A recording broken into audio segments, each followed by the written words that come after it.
Hello, everyone. Welcome to Informed Dissent, a news podcast that brings you dispatches from the gender culture war. I am Ben Appel. I am the author of Cis White Gay, The Making of a Gender Heretic. It's out this November 4th. It's now available for pre-order. I'm here with my co-host, author, and needle felter, Lisa Sellen Davis, who's also writing a book about this on this topic. Gender Clinic whistleblower and co-executive director of LGBT Courage Coalition, Jamie Reed.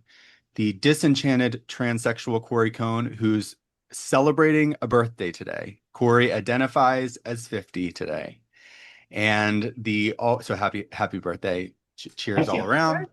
And the always insightful writer and researcher, Sarah Mittermeier, who is also writing a book about this topic. So we're very anticipating Lisa's and Sarah's books as well. Today we have a very special guest. We're doing something new and exciting and different.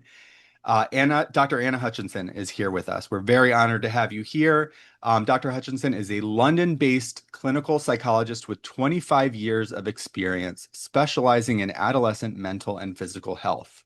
From 2013 to 2017, she worked at the Tavistock Clinic's Gender Identity Development Service, GIDS, where she observed firsthand the significant shifts in patient demographics and referral rates. She raised concerns about the weak evidence base and clinical practices, contributing key insights to Hannah Barnes's book, Time to Think. Since leaving GIDS, Anna has continued to advocate for nuanced care for gender-distressed youth. She co-led the clinical induction training for Hilary Cass's new Gender Hubs and is currently co-authoring a book with family therapist Anastasis Spiliadis on developmentally informed therapy for gender-related distress in children. Very exciting. Welcome, Dr. Hutchinson. We're excited to have you here. We're going to get to chatting with you in a few minutes. Before I just want to get through some of these headlines really quickly. There's a lot that happened this week. First, the big news, which broke yesterday, the LA Children's Hospital Pediatric Gender Clinic is closing on July 27th. This is Dr. Joanna Olson Kennedy's clinic, where she's the medical director. Yesterday morning, staff received an email from one of the executives there, I think the CEO, announcing that due to threats from the federal government of prosecution of providers and threats to funding and eligibility for Medicare, Medi-Cal, they have to close. So they're dealing with that fallout. It's a big news story. We'll talk about that. Couple more. The New Hampshire Senate has passed restrictions on transgender healthcare for minors. So New Hampshire Governor Kelly Ayotte signed both of these bills into law, actually. One outlaws blockers and hormones for under 18s, and one prohibits gender-affirming chest surgeries before 18. And there was also, the governor also signed a bill this week that establishes a parental bill of rights, which gives parents more oversight into their children's public school education. A new Gallup poll shows that 2/3 of Americans prefer birth sex on IDs and for athletics to be organized by birth sex. 9 out of 10 Republicans and 4 out of 10 Democrats. I'm really curious about who those 1 out of 10 Republicans are, actually, now that I come to think of it. 6 out of 10 Democrats, I have an idea of who they are, but the 1 out of 10 Republicans, it's interesting. Minnesota is now facing a Department of Justice probe after a trans athlete led a high school girls softball team to a state title. This softball story, a lot of us were following it, but a lot of more people heard about it because it sparked a back and forth between the Olympic champions Simone Biles and the elite swimmer Riley Gaines, who advocates for women and girls sports. So that kind of all unfolded on X. Simone did apologize for her comments.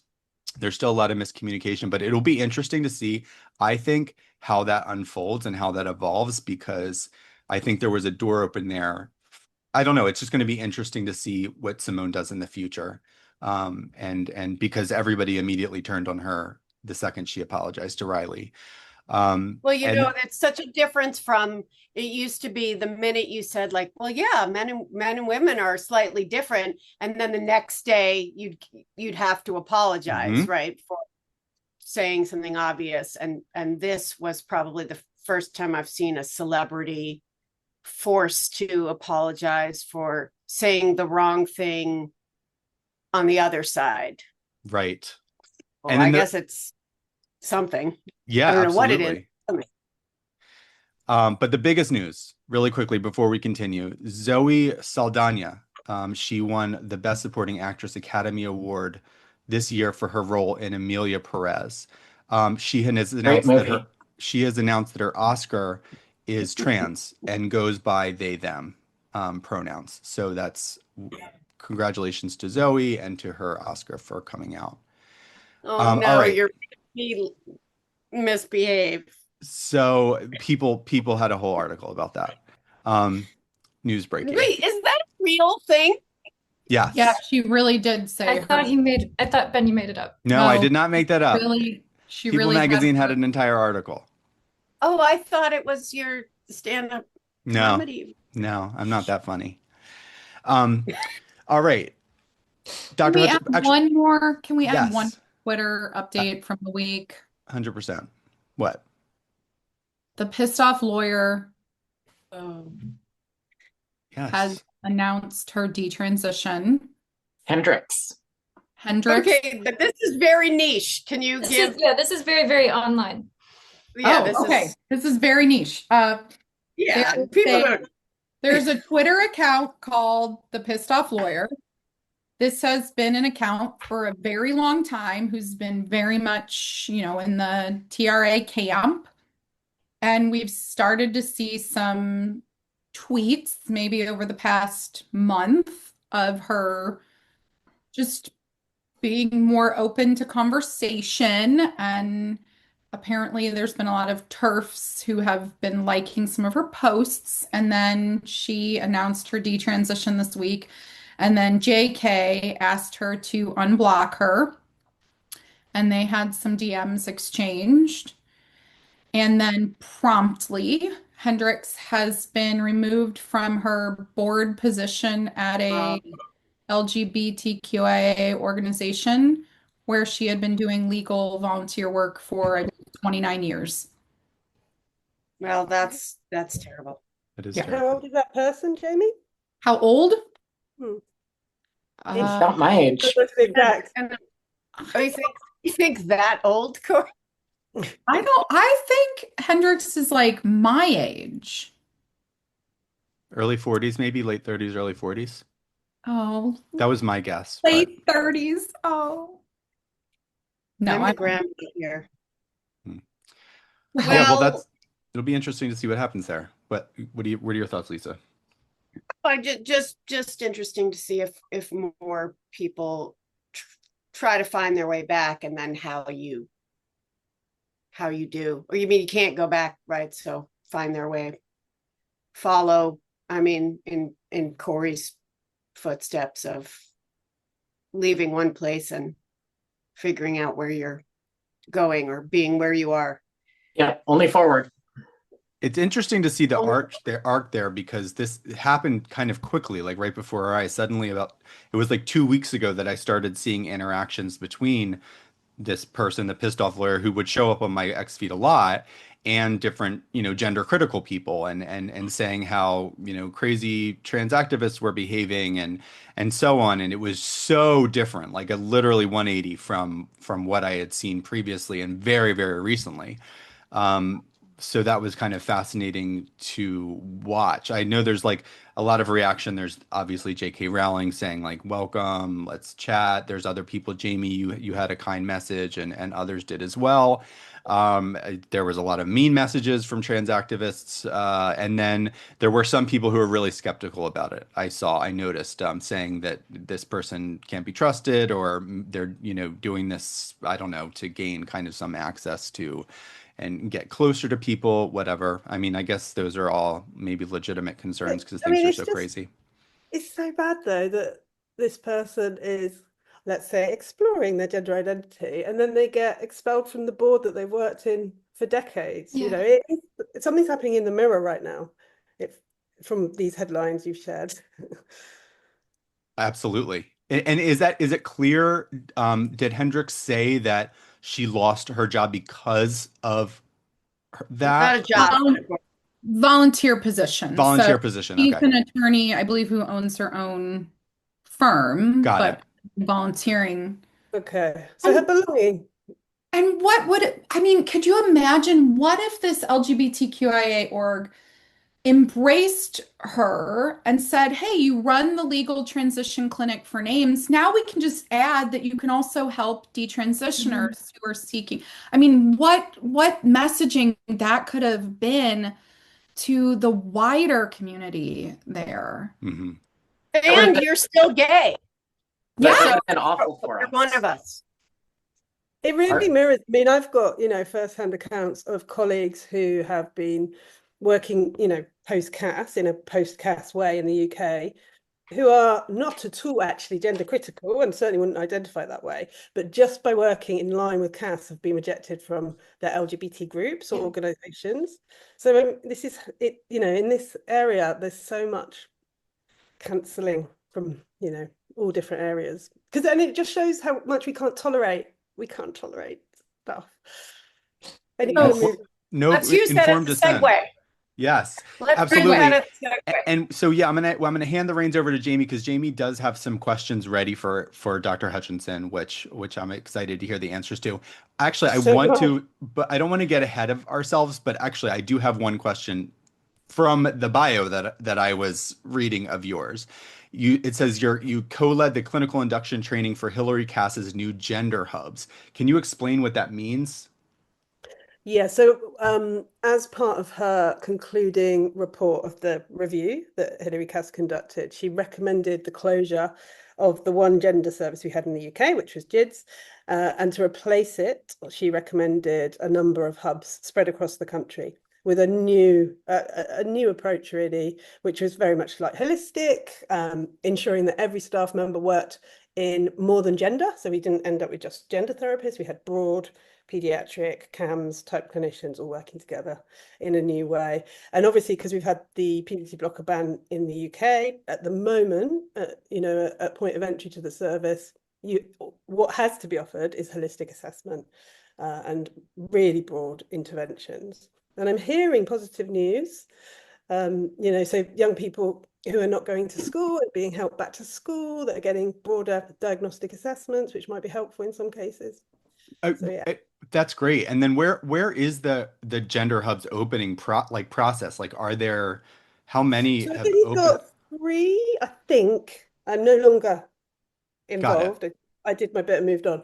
I think we've got 3 open with 3 planned, but so, somewhere in that process. And this is So across the UK or England? Just England. Across the UK. England, yeah. England. In Okay. England at the moment. There are different, people are managing things differently in Wales and Ireland, Scotland. Yeah. Got it. And is anyone keeping track of how these kids who only have access to therapy are doing versus versus the GIDS cohorts? They are being well assessed, and there is data being collected because, of course, that was a massive problem with the GIDS. One of the most objective criticisms was there was no data. So I think they are having to collect very high quality data about all those young people, but they've been open, less than a year, so it's going to take a long time to get that data in any sort of meaningful, helpful way. But yeah, I don't see any way that they can not follow up the young people now and keep their data safe. It's interesting to think about what's similar to our situation in America and what's different in that, we're having government funded centers like Children's Hospital Los Angeles shut down, which I will talk more about, and bans on puberty blockers in certain states. And it was government led in England too. But obviously we have our very different situation state by state here, but no one, Cass did not recommend just shutting down. She recommended replacing and reinventing, and I don't I haven't heard. Yeah, and Have you I guys? mean, she had to though. We had, I think at the moment even we've got 6,000 plus young people on the waiting list for these services. The demand is there, and we know these are really vulnerable young people, and in the UK, I don't think we could even conceive of just shutting that service. And where would they go? There had to be an attempt to fill the gap, but with 6,000 on the waiting list, not all of them will ever reach that service, sadly. So, Anna, Jamie. I'm so glad that you're here today. I wanted us to do one more episode on the New York Times podcast called The Protocol. And I think we are probably at episode 5 and 6 now, which is why we wanted to invite you. I have 6 questions. The first one is really easy and simple. Anna, have you listened to any of the podcast, The Protocol? Did you listen to episode 5? And have you ever spoken to a zine? Did you have any thoughts that you might have been in this podcast? Yes, so I've listened to your episode, The Whistleblower, and the 2 that followed, which was the review and what was it called, Now or Future or something? Now. So I've listened to those 3, yeah. I mean, I've met with Azine. She interviewed me for a New York Times article last year. And yeah, I met her at various conferences and events, so I have spoken to Azine, yeah. And that's on record. So episode 5 is called The Review. Yeah. But the podcast timeline is really fragmented to me. So it starts with FG, then it goes to the transitioner who only Sarah can pronounce correctly because she speaks French, I think. Enough.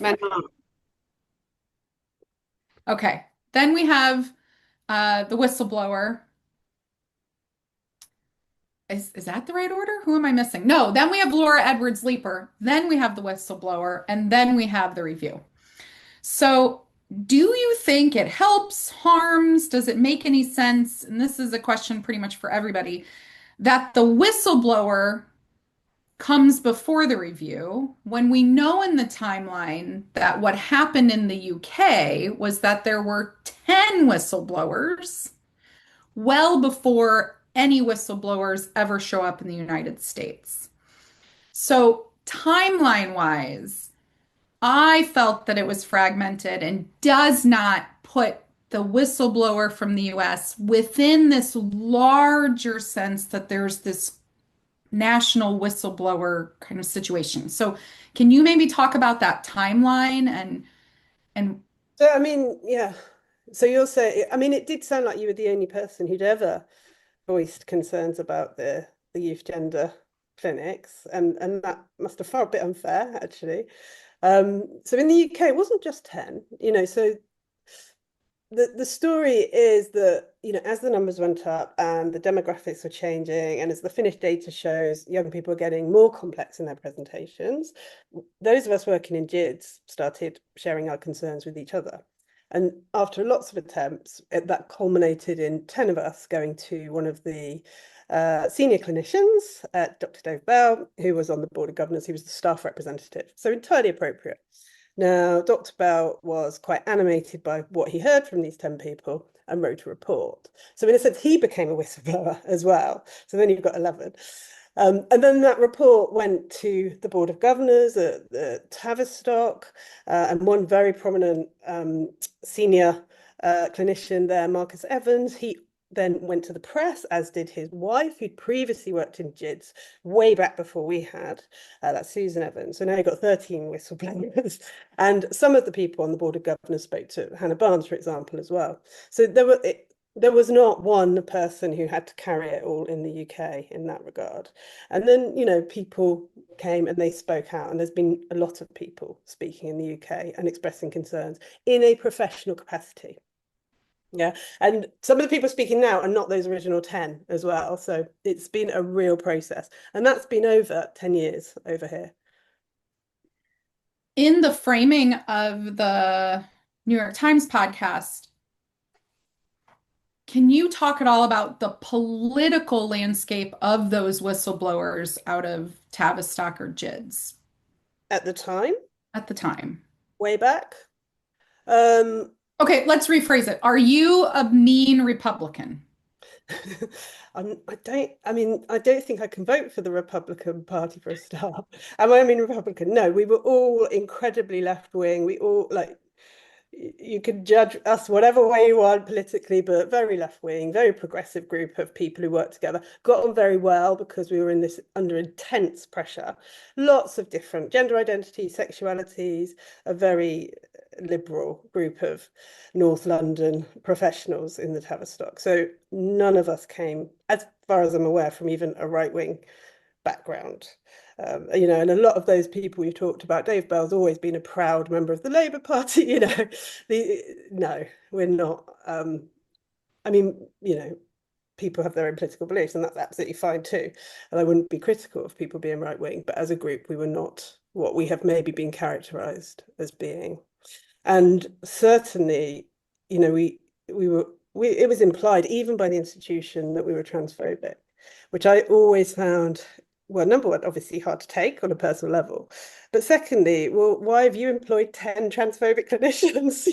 And what are the odds that you'd let 10 transphobes get into your clinic in the first place? So yeah, we were, as you saw, anybody who speaks out people will try, when it makes people uncomfortable, they will try and find ways to silence that voice. But I didn't identify, and still don't in some ways, as a whistleblower. We talked about this before, Jamie, in that I just followed the routes that my professional guidelines say I have to follow if I think children are at risk. So even being called a whistleblower kind of others me from actually what was just a professional duty, like, essentially. That's a really good point. Thank you for that. Do you feel like, let me just review what the podcast says about kind of the 10 providers who come forward. So the podcast says that there's 10 providers who come forward with a whistleblower report. The outcome of that report was that GIDS wasn't fit for service, but that an internal review was conducted, and that internal review found that everything was fine. Yeah. The whistleblower report was then leaked to the media in the UK, and it is because of that that Cass is appointed. Do you kind of feel like that characterization of that timeline lines up? And then I have one tiny little follow-up question. I remember a news story when I still worked in the gender center in the US that there were 4 clinicians at Tavistock or GIDS that quit at the same time. I think there was more. I think there was, was it Sky? Somebody was reporting in about 2018, 2019 that I think upwards of 20 had quit in a very short amount of time. And they definitely had massive turnover of staff at that point when it was all getting very hot. We don't know why people were quitting. And, again, it could be because people felt that the environment was too toxic, but equally it could be that other people were concerned about the practice within the clinic at the time. So I think that timeline is broadly right. What I would add is that because of the public disquiet about what may or may not be going on in the clinic, the CQC was asked, so they're a governance body, a health body that the NHS uses to ensure that clinical practices meeting best standards. The CQC went into the Tavistock GIDS clinic and found their staff to be kind and good people, but everything else was really rated as inadequate. So there was objective data there. And Dr. Cass didn't just start the Cass review. She actually, first of all, was asked to review the existing evidence base for the medical interventions by the National Institute of Clinical and Health Excellence, which is another NHS aspect. It's another organisation that works with the NHS to make sure that the treatment that is offered on the NHS is as well evidence-based and financially appropriate as it can be. So she sort of supported that review of the evidence back in 2020, and this group concluded that there was no evidence, there was not enough evidence either way for the medical treatment. So you've got, society, there's lots happening in the media. big feelings everywhere, clinicians leaving, this report is leaked, then the CQC find the service or report the service is inadequate, and then you get 2 evidence reviews that conclude there's not enough evidence. And that's when NHS England sort of had to do something. And that's when they commissioned Dr. Cass to do a full independent review, looking at everything that was going on. So it's a little bit more, there's a little bit more to it. So episode 5 goes on to have Marcy Bowers on, which I would love maybe if everybody wants to jump in on the Marcy Bowers section. But I feel like what Azine and Austin kind of frame up is that Cass and Marcy kind of both are recognizing this maybe push-pull, is there good evidence? And maybe they're both kind of saying, yeah, there's not very good evidence. Cass is saying there's not good systematic evidence. Marcy says, yeah, maybe there's not good evidence, but it's because mean Johns Hopkins buries, 30 years of clinical research, or doesn't bury it, but refuses to let Johns Hopkins continue. So what it kind of comes down to then is this concept around clinician self-reporting. The clinicians, and Marcy talks about seeing the light come back. The light come back in their patients' eyes. I would kind of like everybody to weigh in a little bit. Is Marcy conceding that there's no good evidence? If there's no good evidence, does that mean we just move to what all these clinicians are saying? And as a clinician yourself, Anna, I feel like Cass was saying some clinicians saw positives, but a lot of clinicians saw negatives. And she stands by that. She's still in the media quite a lot talking about her review as different, things occur. She's often invited back on. She was on an interview today on Times Radio that I listened to. And she's still saying that. So people say, look, there's professional consensus that this is helping young people. And she always says, yes, I've heard clinicians report that this is life-saving and it really is helping people, but I've also heard the opposite, people that are concerned. But Marcy, I mean, but that's no, not, go ahead, Anna. Did Marcy Bowers acknowledge that other professionals had different opinions or, understood it in a different way? No. I thought what Marcy was saying was, Johns Hopkins clinic shut down in 79 or something like that because there was a Paul McHugh. Did he go to St. Louis then? That's not the guy you worked with, is it? It's not, but what's so interesting that Marcy, I think Marcy put up a smoke screen.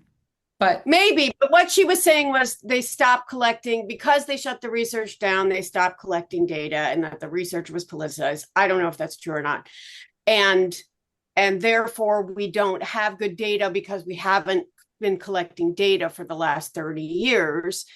And the thing is that nobody said, let's keep collecting great data. And then we had the data, what little data we had, for instance, Olson Kennedy's, was so strangely manipulated, or these other studies that said, well, the kids didn't get worse, so they got better, or the kids got better when you don't count the 2 suicides out of 315.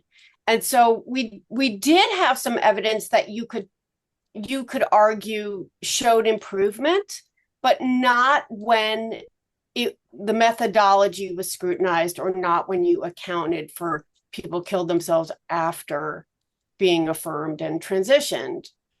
And that, I think, is the nuance that would that's what makes this, especially in America where we don't have anything really like NICE. We have one government agency that's barely funded, and so we just don't have, there's nothing nonpartisan So there's no way to explain to people, sure, you can find a study that says this makes kids better, but if you're looking at the quality of the study, then you won't be able to rely on it. And we've also been seeing the co-optation of systematic evidence review. We saw it from the state of Utah using that term. We see it in this page from Cornell, which insists it's a systematic review when it's a narrative kind of overview. So there are no words that aren't politicized, which just makes it very, very hard to clear away the muck here. And I get what Marcy Bowers was arguing, but we have $10 million of American taxpayer money went to a study on puberty blockers, and it showed nothing. It showed no change. So Which is what we found more? Which is what we found in the UK as well. It was very similar to the early intervention study at GIDS, which it showed nothing. But what the conclusion was that I think the conclusion both papers came to was that often mental health goes down over adolescence, and these guys persisted and were in their lane. So maybe the theory is the puberty blockers were avoiding an inevitable decline, but that is a big jump, and there's no evidence. It's a big jump when you have there's no comparison group, so you're just making. And in the UK, they actually went back. They looked at a second group, analysed that data that came out of the GIDS intervention study, and they analysed it patient by patient, so looking at change within the patient rather than in the group. And they found that a third of the kids, approximately a third, did seem to improve on mental health measures, the questionnaires. Approximately a third had no change, but a third also got worse. So we're looking at group means, but then you have the devil's in the detail, really. Yeah. But it's also not going. Sorry. No, you go. I was going to say they're also, they're talking about, okay, we've forestalled or we've avoided this decline that would come with adolescence. They're also not going through adolescence. Like, that seems like a catch. Maybe I misinterpreted this, but you were asking about like Marcy and the argument there, and Lisa was pointing out the difference between here and the UK and how politicized it is. And maybe my interpretation is a little bit off, but when I was listening to that episode, I kind of focused in on Marcy saying how Hillary Cass isn't a trans person and doesn't have any clinical experience treating trans people, right? So like, what does this woman know? I think at one point she said like a haughty old, like, I mean, just kind of criticized and ridiculed. And Marcy brings up a lot of the anecdotal evidence of, people's lights are coming on in their eyes, and she doesn't see, and we addressed this on the last pod, and Jamie had some really helpful things to say about this. But when I interviewed Laura, one of my interviews with Laura Edwards-Leeper a couple years ago, she had pointed out, and something that we kind of all know, which is that something that really shifted in the US was that people with lived experience were being hired in gender clinics, and it wasn't people with, medical backgrounds. I wonder if that's a difference between things that happened in the UK and the US, because here, it so quickly went into gender affirming care, but so many people kind of brought this activist approach to, and this very like personal, I struggle, I'm projecting outward and kind of, I want to save all these people from, I don't know, dealing with whatever suffering or pain I've gone through, kind of a savior complex. But it was Dr. Edwards-Leeper was saying how even doctors are deferring to these people who do not have clinical experience, but they're afraid of being accused of transphobia if they don't. So people are ignoring their, it's interesting you said that you're having like a kind of a developmental approach or adolescent, which Laura would point out in hers, like, what is everybody forgetting their training in adolescent development, and how so that was completely sacrificed in the US, and I wonder if that is a difference there. I don't think it's hugely different. I mean, we are, Mhm. and you've got to see the merit in it, you know. So medicine used to be very sort of old school, patriarchal, top down, and perhaps didn't listen to the patients enough. And I think there's been a correction, and some might say an overcorrection, in some areas where we are really trying to engage with patient voices and people with lived experiences, whatever it is we're working with. But I think it's different with this field, isn't it? Because it's not just a medical, and some would argue it isn't a medical issue at all. It's so political, it's so personal, it's so deep in some people's lives that it sometimes makes it very difficult, I think, for people to have frank conversations because, you know, if you're talking with somebody who maybe came into the field because that's part of their identity experience and they've come in with really good intentions and they're really passionate and you're having to say, you know, but there's no evidence. That's a really difficult interpersonal conversation to have between two humans who might really like each other, who might really respect each other. So we're seeing it. Yeah, we are seeing it in the field. So then, because And then you're invalidating their experience. You're like, right, oh, I hear who would you, want but to do that? Who would want to do that? Especially in small teams who've worked together for years, you know, who've like been trauma bonded because of the lack of resources, you know, and where you care about each other. So it does make connecting objectively to our training, to like evidence-based medicine in the field, really tricky because you're also having to caretake each other.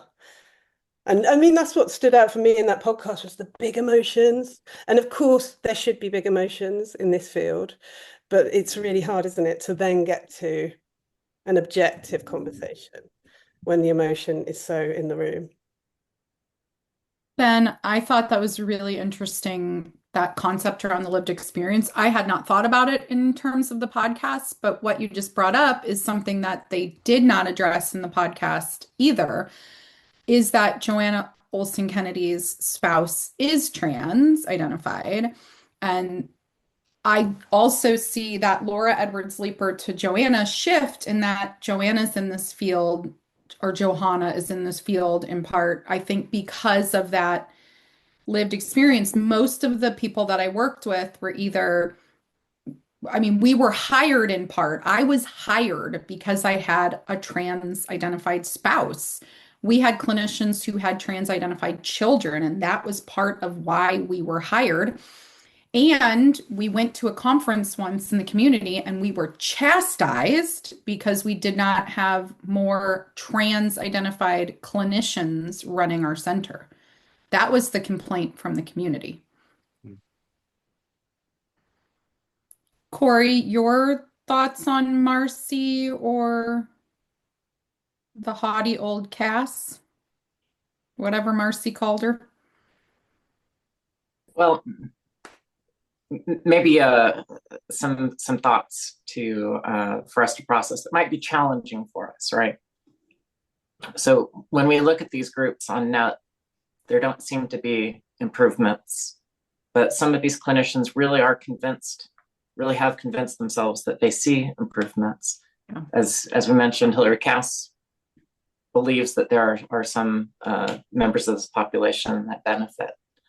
So if we are able to discover that a third of this clinical population seems to be improving, why not set up a funnel and cease the procedures for 2/3 that are not improving, and then continuing on the third that seem to be improving? So why not do that? I think that's what Hilary Cass is recommending, actually. So this is her approach. She's saying, I have seen young people who've benefited from this medical intervention with my own eyes. But at the moment, there's not enough data to work out who will and who won't benefit. So we need to do a study. And that's why in the UK, the next step is to try and organise a study on puberty blockers. But where I get stuck, because I've worked with these kids for a long time, and I have also seen very happy young trans people, trans identified people, delighted with medical interventions and thriving and living in the world, right? And that's good to see. But seeing that itself is, I don't think you can conclude it's because of the medical intervention. You know, so as a psychotherapist, we often see things There's like, so across therapy, long-term therapy, sometimes you see something that we call a flight to health, where somebody's working with a really painful experience. And then suddenly something happens. They get a new job, a new partner, new haircut, and they're like, oh no, it's all good now. It's all good. And you see this massive improvement in their functioning. And and it's great. And you're like, this is fantastic. But what we can understand that as is actually a flight away from pain, like a reinstating or a reconnecting to old defenses or defensive ways of being in the world. So for me, when I see benefit, I think, well, number one, how are they benefiting? How do we measure that? Is it okay to just ask about mental health? That's my first question. What do we mean by benefit?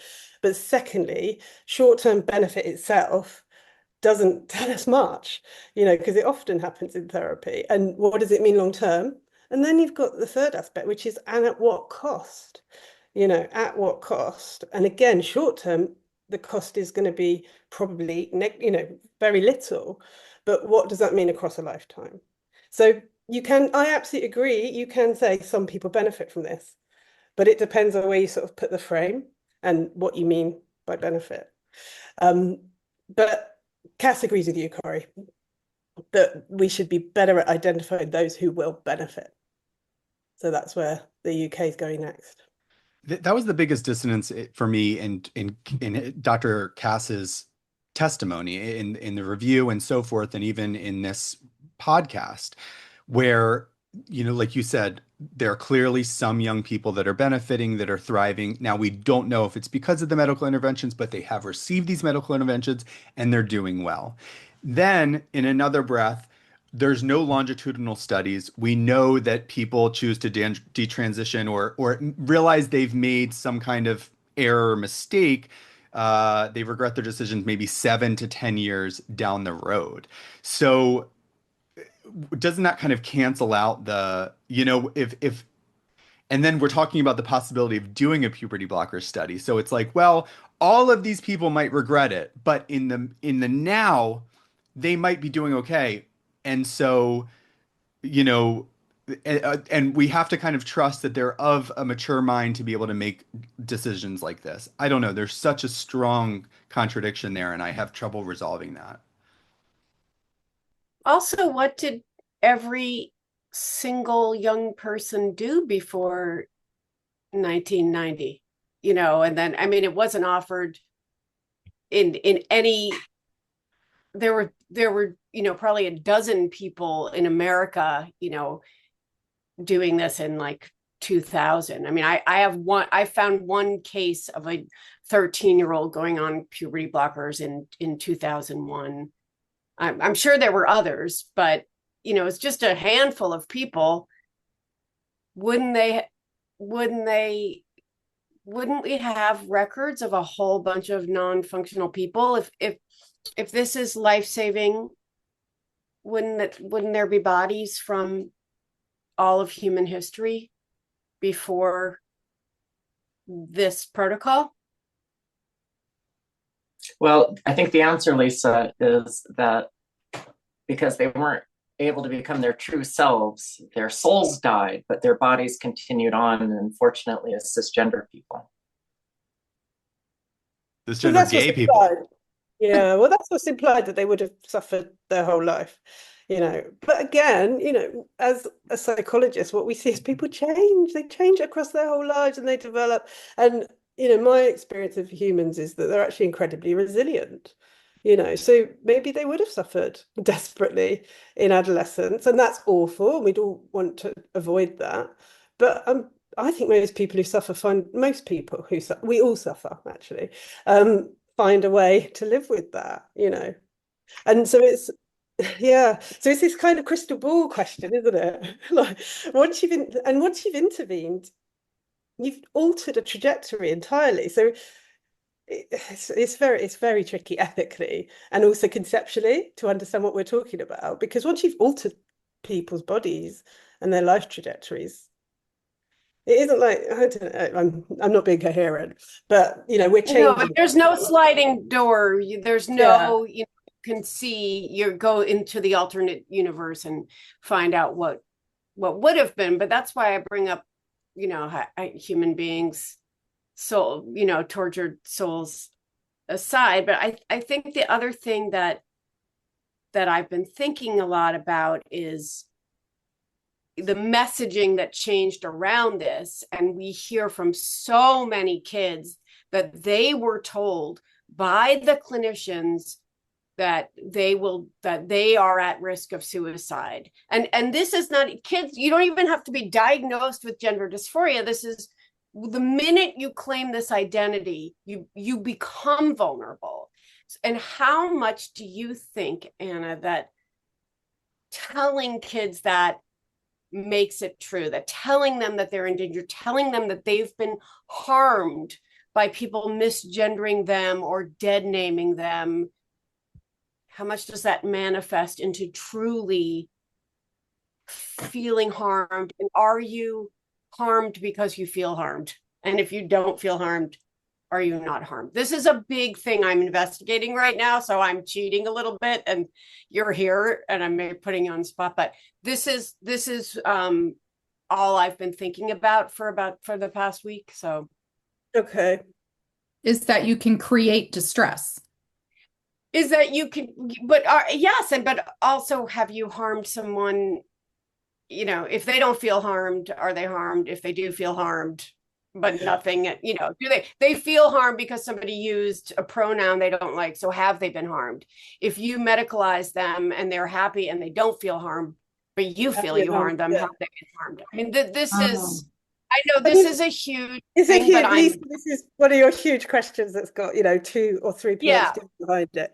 Firstly, the kids are so different that, like, I want to express that the young people I work with are so different, and some of them have got lifelong gender dysphoria, and some of them have had it 3 weeks. So answering a question you can't answer simply about this group of young people. Having said that, what do we know? We know that you don't have to be psychologically trained to know that if you tell a kid something, they tend to believe you. And that's because they're young and they're dependent on the adults. So we all know if we tell a kid they're stupid or lazy, they will develop beliefs about that, and vice versa, right? It's the core of all of our obsession with parenting at the moment. What we tell kids changes kids.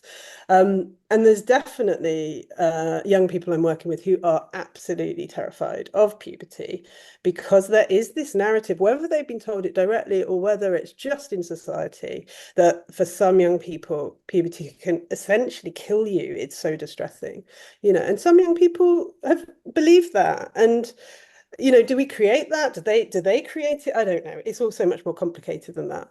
But certainly, I think, again, going back to this concept of human resilience, for any kid, afraid or suffering, you'd want to help them cope with that, and maybe give them alternative ideas for how they might be able to bear things at the moment that they think are unbearable.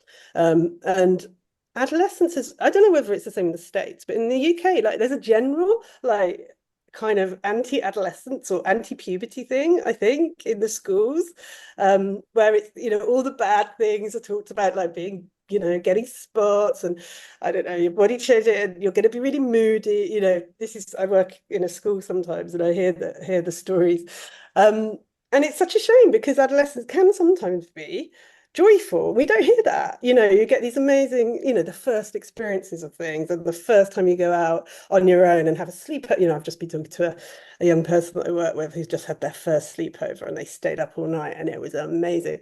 So the story we're giving these kids is so bleak. And it makes them feel so vulnerable in the face of this thing that's going to happen to them, and they have no control over. So do we create that distress? Possibly we contribute to it. For some kids, I think it is self-generated for whatever reason.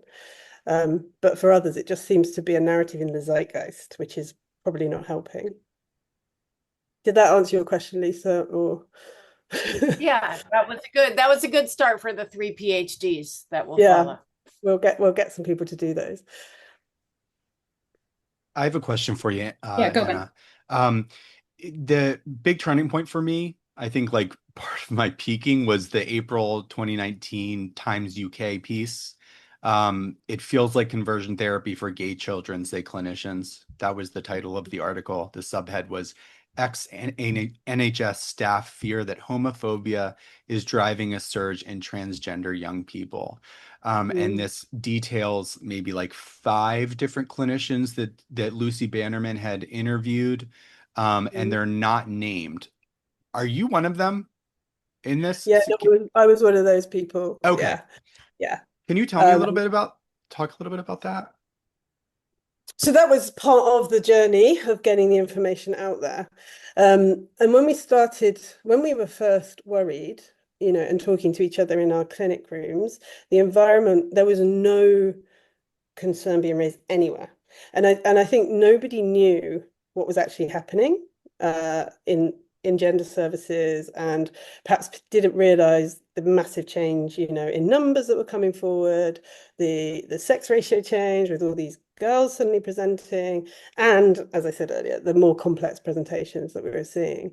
So we were trying to find a way to share that information, because the sense was if anybody put their head over the parapet at that time, they would just be cancelled and silenced, as we saw across society at that point. It was a very, very unsafe time to talk about concerns. So the 5 of us who went, again, a different group, so you can add up how many people have been involved over the years, had to be anonymous at that time, because I genuinely believe that had we said that and named ourselves at that point, we would have possibly lost our ability to practice, because I think they'd have gone straight away for our professional, qualifications and things.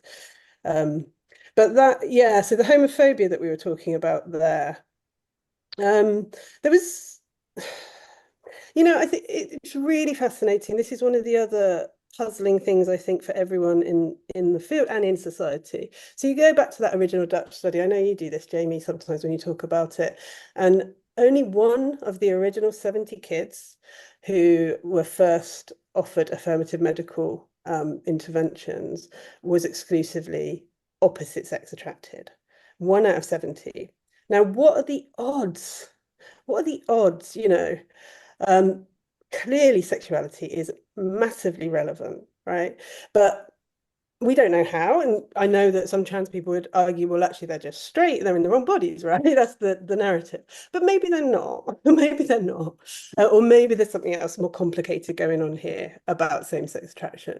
And in those 2 original studies, De Vries, 2011 and 2014, they don't even comment on it. Like at the moment we're all into like diversity and intersectionality. That's a massive intersectionality thing that we should be exploring, and it's just described, just like, oh yeah, that, that. So sexuality is there in the field and has been there, even for the young people, the adolescents, obviously. And yeah, we did see, quite explicit homophobia sometimes in the Tavistock, and naive homophobia often. So I can remember, working with a family where a very sweet, lovely dad, these are not abusive, horrific parents, a lovely dad, sort of literally trying to weigh up what would be worse for his child, a gay outcome or a trans outcome. So it was kind of there all the time. But we were a gender service, and we were just, Hilary Cass talks about diagnostic overshadowing. It wasn't just diagnostic, it was just overshadowing. So everybody was looking at gender, and it was like we'd forgotten what we knew about same-sex attraction, homosexuality, that was also in that group of kids and in all the data that's ever existed on these young people. And so we just didn't talk about it. It was taboo, but not taboo in an explicit you'd be shot down type way. It just wasn't allowed, in a sense. Sort of, we all subconsciously agreed not to talk about it. But then some of the gay clinicians did start trying to raise it, and it was a very, and this is way back, and many things happened after I left that I do not know what happened. But when I was there back in sort of 2015, 2016, gay clinicians were trying to raise it, and it was a very, very painful and difficult conversation, for people. Yeah. Does that answer your question? Yeah, Ben? it was really helpful, because the way I think about it a lot is that, we have, for a lot of gay and lesbian people coming up,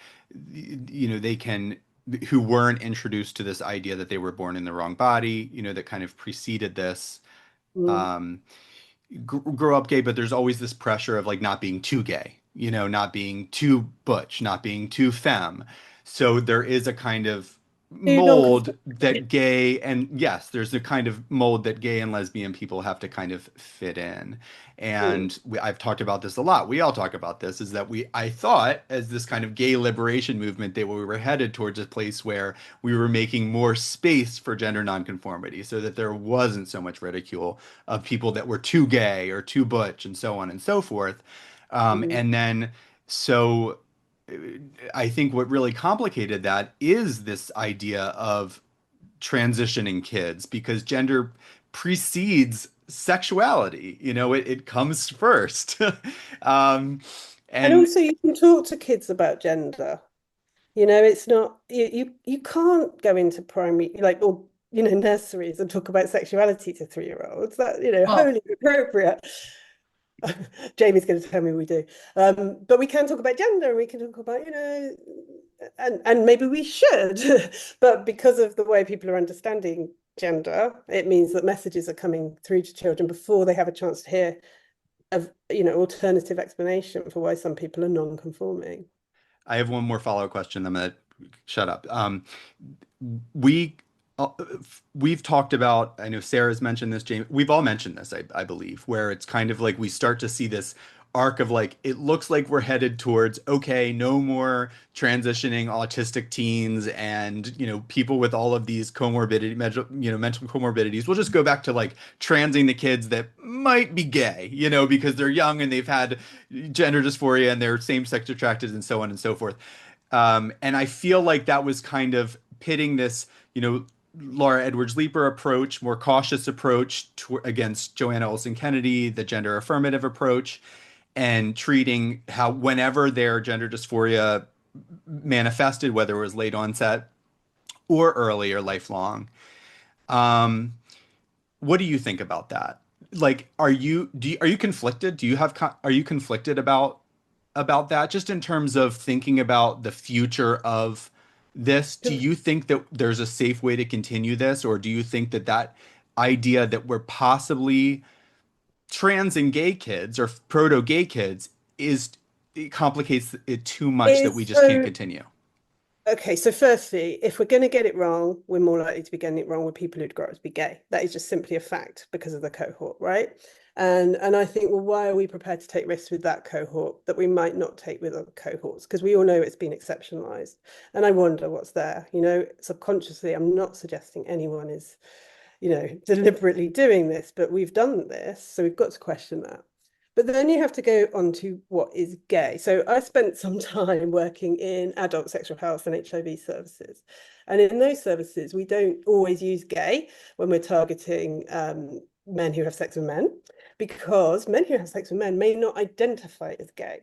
So when we talk about gay, lesbian, bisexual, they can mean so many different things depending on the individual. So it can be a social identity that one takes on that one never acts on behaviorally, and maybe no one feels any kind of physiological attraction, but they still identify as gay, let's say.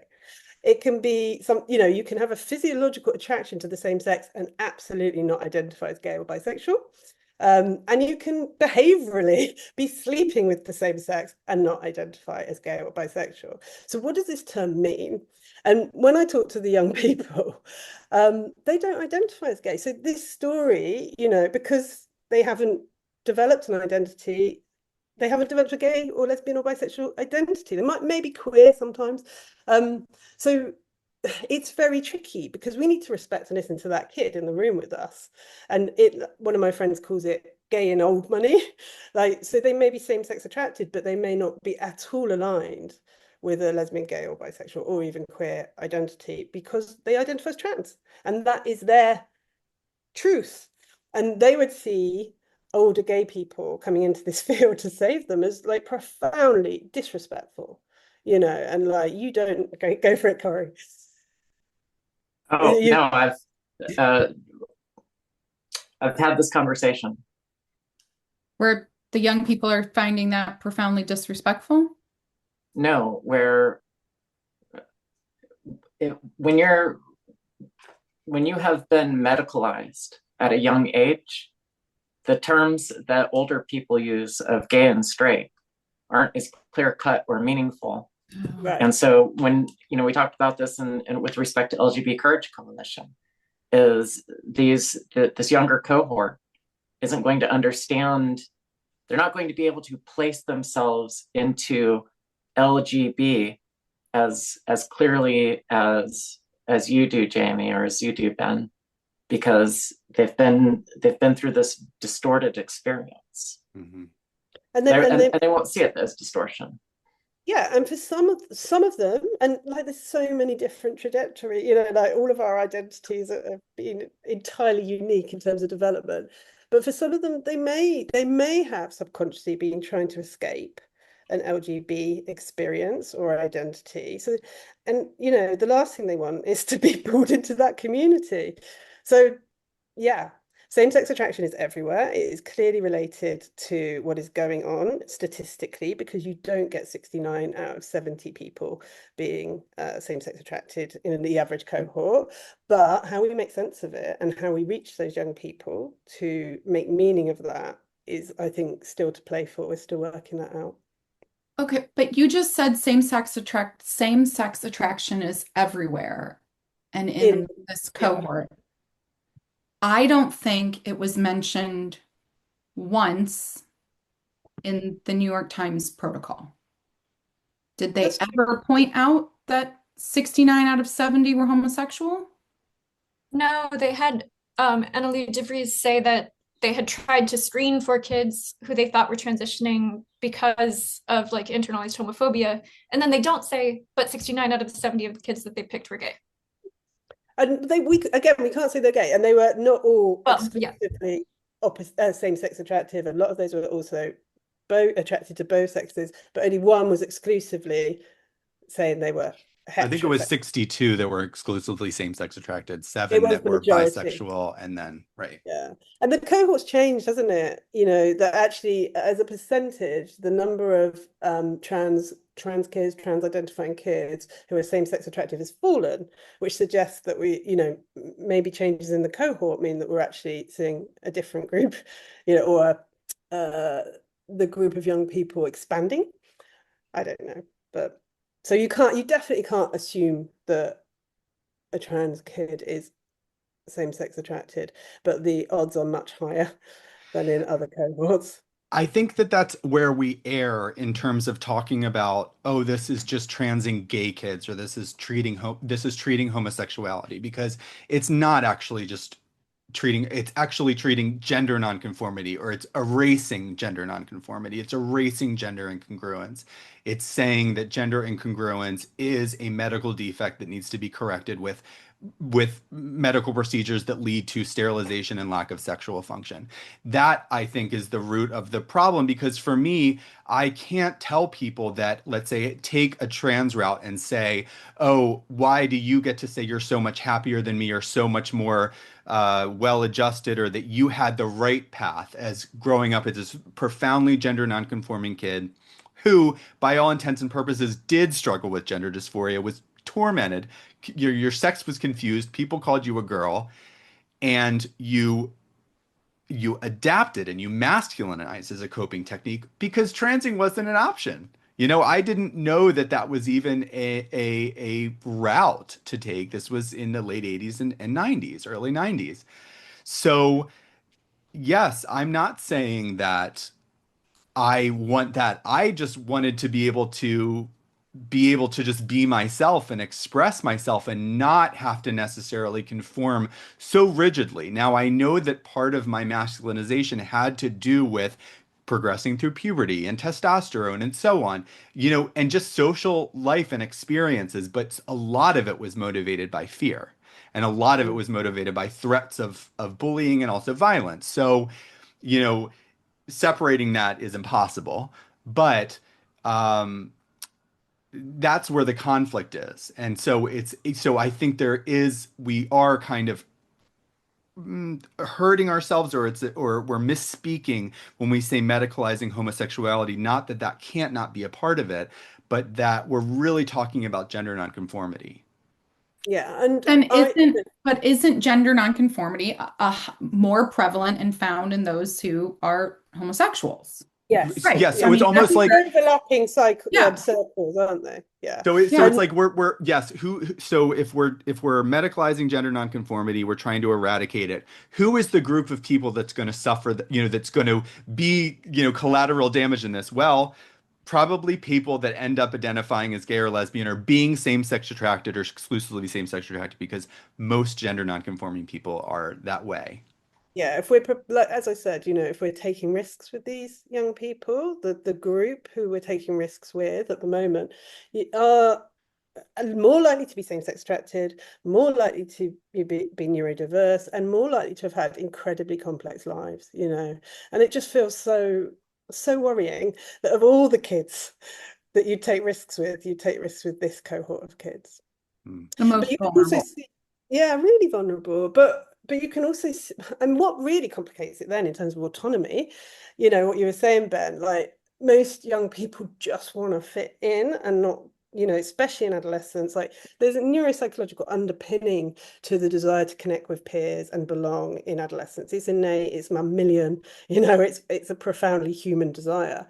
And some of the young people I work with are so gender non-conforming, and in every context that they walk into, people double take or they check their name badge. And these might be very gentle, lovely people, and they are experiencing the world finding them really difficult and complicated and hard to understand. And that hurts, and it really hurts adolescents. And how do you get away from that pain? We all have limited options, don't we? But we all have options to manage. How it's that idea of masking that we usually use in relation to neurodiversity. We all mask. I've got a colleague who always says, we all mask. I'm masking right now. But it's true, right? And we need to mask because we all have vulnerabilities that we don't want to share, and we all need to fit in enough, So how do really gender non-conforming kids, like how do they mask? How are they going to find a way to fit in? Well, what's interesting is that, I was looking at the SOC 7 for WPATH Standards of Care 7 and in Standards of Care 7 it says there's a section that says the difference between gender nonconformity and gender dysphoria or gender identity disorder. By Corey. Happy birthday. Yeah. Um, the difference between gender nonconformity and gender dysphoria, and there's a whole kind of explainer about it. Then within years, it's TGNC, transgender, gender nonconforming, umbrella. Yeah.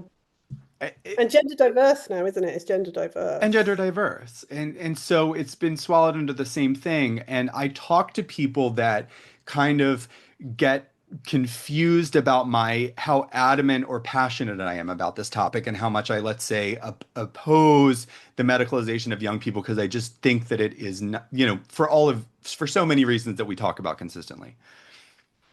And they say, but what if it's not just about medicalization? It's just about someone being who they are.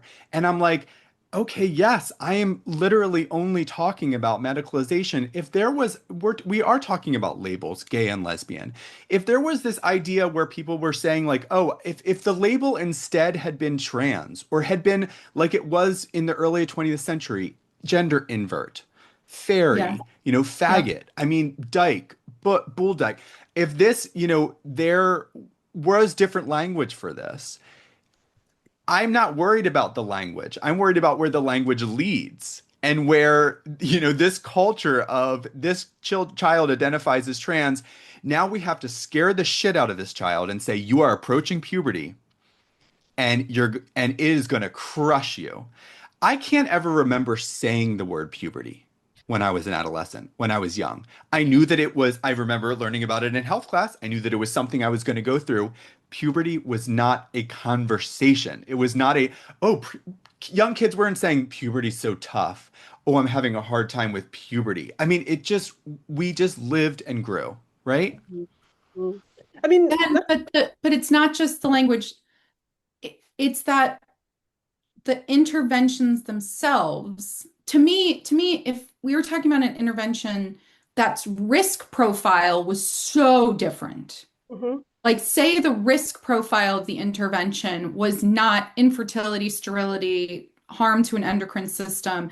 If your risk profile was more along the lines of placebo effect, like I think we would be still having a different conversation. The problem is, and I think part of the problem that Sarah talks about that the protocol misses is that the risk profile is so it's serious and real.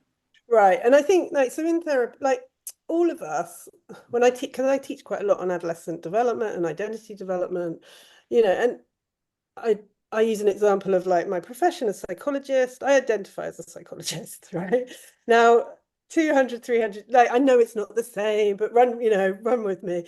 Like 200, 300 years ago, there wasn't even a term psychologist.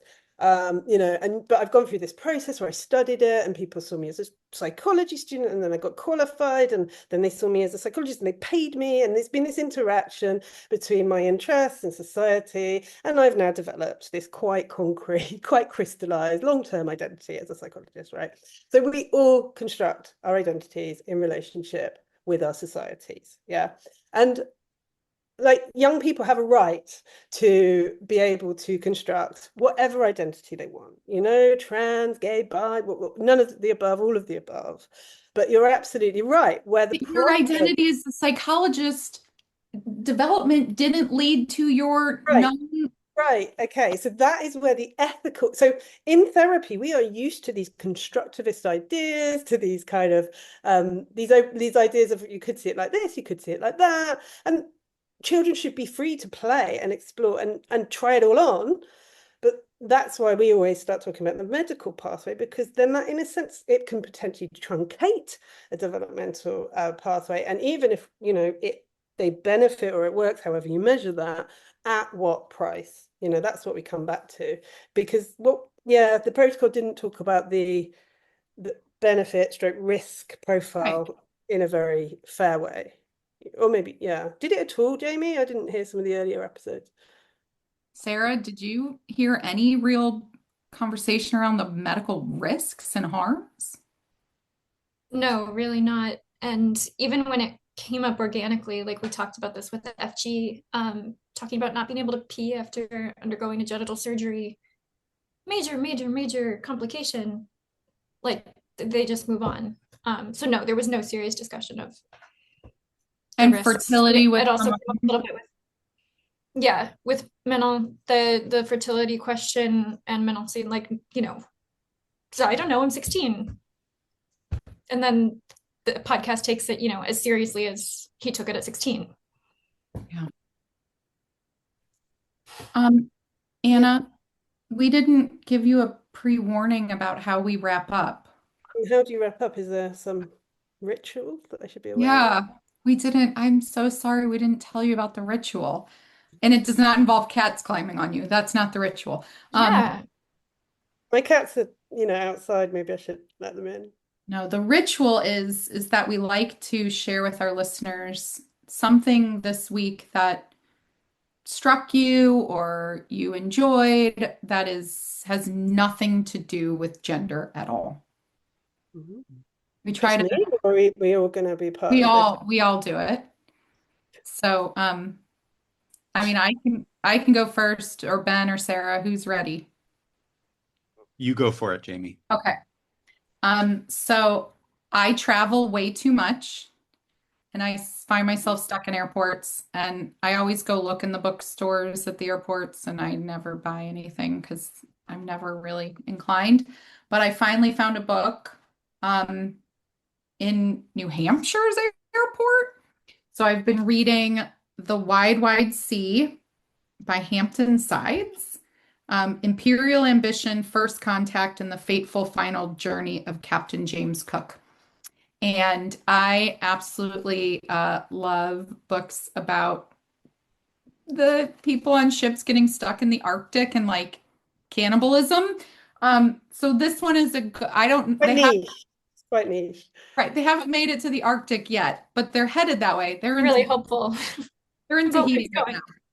But I love Arctic traveling. Okay, well, we have a clinical psychologist here. We could unpack the cannibalism I'm thing. not going there. I'm not going there. I'm not a psychoanalyst, so I'm not going to see anything there anyway. Oh, no, but I've been really enjoying this book. I've been reading it every night before bed. And also, we've been rewatching The Handmaid's Tale. Brave. Yeah. What about Okay. you, Sarah? What do you got?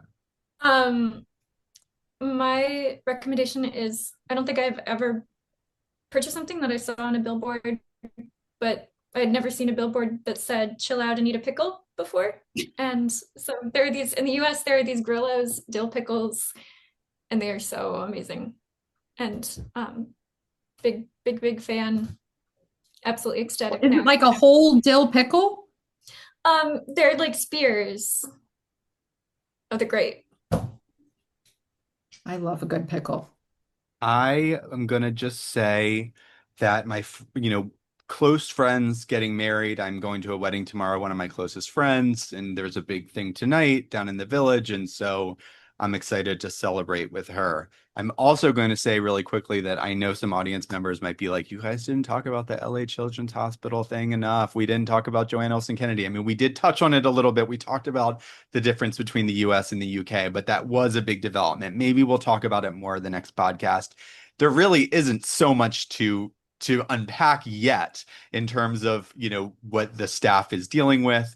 It is due to threats against pooling funding, eligibility for Medicaid, Medi-Cal, and also threats of prosecuting gender-affirming care providers. What is it, Jamie? Well, I was just going to say, maybe listeners also, I'm so interested to know, is Joanna going to keep in this field? Do we know Right. if she's hired somewhere else, if she's looking? I would also love to know where the hell Scott Leibowitz has gone. Mm-hmm.